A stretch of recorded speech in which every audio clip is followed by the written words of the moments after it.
Good afternoon, Shubha Madhyana ಎಲ್ರಿಗೂ.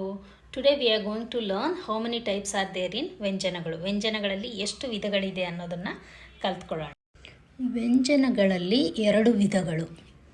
ವ್ಯಂಜನಗಳಲ್ಲಿ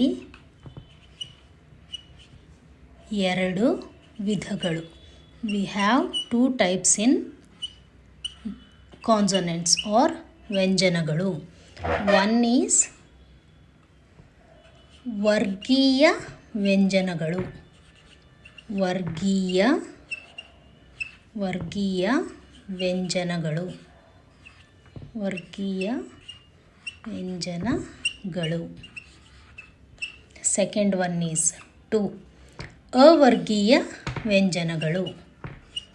ಅವರ್ಗೀಯ ವ್ಯಂಜನಗಳು.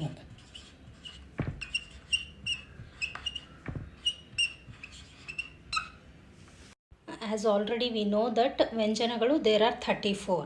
We have 34 ವ್ಯಂಜನಗಳು. In that we have two parts. One is ವರ್ಗೀಯ ವ್ಯಂಜನಗಳು and another one is ಅವರ್ಗೀಯ ವ್ಯಂಜನಗಳು.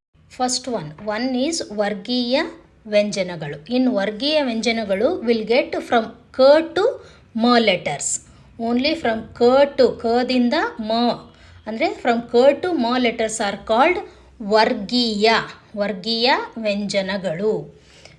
ಖ ಖ ಗ ಘ ಞ ಛ ಛ ಜ ಝ ಞ ಟ ಠ ಡ ಢ ಣ ತ ಥ ದ ಧ ನ ಪ ಫ ಬ ಭ ಮ.